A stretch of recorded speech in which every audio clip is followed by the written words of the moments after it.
All right, so we got a few new layers to report in the big Teen Vogue saga around their would-be editor-in-chief, Alexi McCammond. Okay, so you may know this part.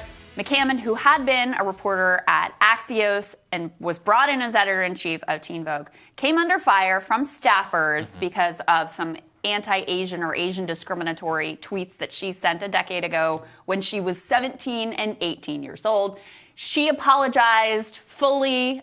She apparently apologized before. 2 years ago. Yeah. Also, these tweets were known when she was hired, et cetera. Apparently that wasn't enough, especially after a new wave of anti-Asian violence. So she ultimately resigned. Let's put her statement there up on the screen.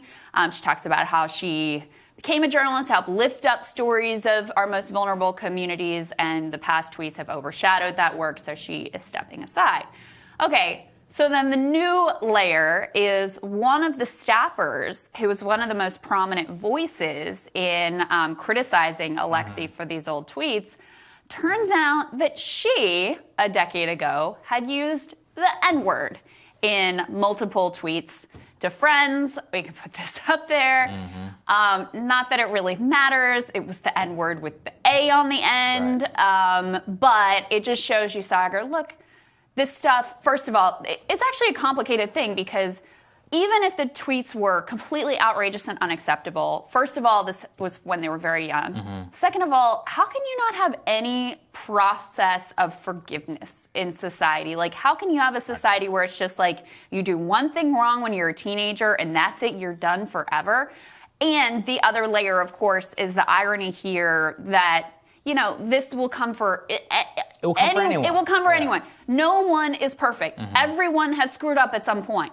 So if you are using this kind of politics as a cudgel and a weapon, it is going to come back on you. It's only a matter of time. A lot of people said dumb stuff when they're 17 or 18. And especially if she already apologized for it 2 years ago, then it's a moot conversation. And so what really bothers me is that this is just office politics by other means, which is that, and you and I were discussing this, there's probably a lot going on behind the scenes. People didn't want her to get the job for some reason. So they just picked some bullshit thing about her tweets from several years ago and used that as a reason in order to force her out. And it had real consequences because not only did it force her out of the job, but a beauty company decided they were going to stop doing advertising deals with them. I mean, they cost them a lot of money. That's really the tragedy, I think, of this entire thing. Is it works? Is that you may hate somebody and you can just cynically use this identity politics, weaponize it against someone. But as we point out with one of these staffers, is look, all right, you set the standards, we'll come for you now too. And it will never lead to anything good. And I just think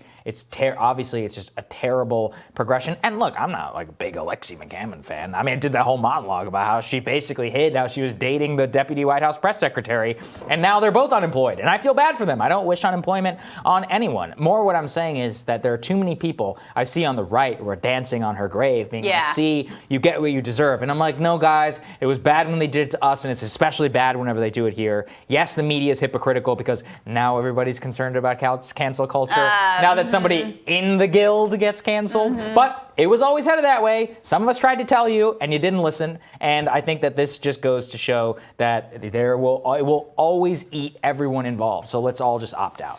That's the other thing is this really actually plays into the Republican narrative about cancel culture. So if you're one who wants to be like, this is fake, it's not real, et cetera, someone losing their job over not even, I mean, the tweets, they weren't okay, but they weren't like the worst thing you can imagine ever. It's like typical ignorant crap that you would tweet when you're 17 and 18 years old. So you feed into their narrative. And then the other thing that actually really makes me sad is Teen Vogue actually does some really great stuff. They do things on labor politics. They have kind of a like socialist bent. So they're different than other mainstream publications. And one of the things that I read was that part of the staffer's real beef here wasn't even just the tweets. It was that she was seen as being brought in to sort of mainstream the coverage, make it more sort of mainline pro-Democrat cheerleading, and take him off of some of the edgier like socialism or pro-Bernie or pro-labor politics stuff that they have been doing that I actually really enjoy. So if that's your issue, like you said, then surface that.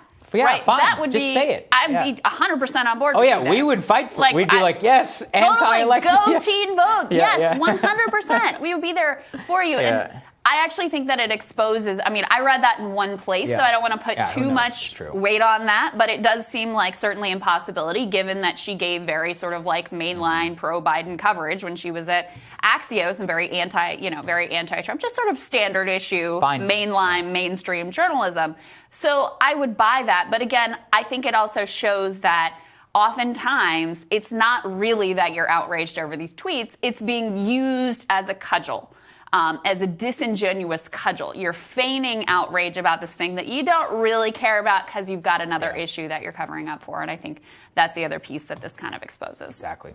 Tomorrow on Rising, Jennifer Holdsworth-Karp and Rachel Bovard are here for Team Rising. That's right. Friends of the show, Matt Karp, Ryan Grimm, they're going to join us. Remember, hit the subscribe button. You don't miss any of our videos. Don't forget to like and share as well. And we will see you all tomorrow. Have a good one, guys.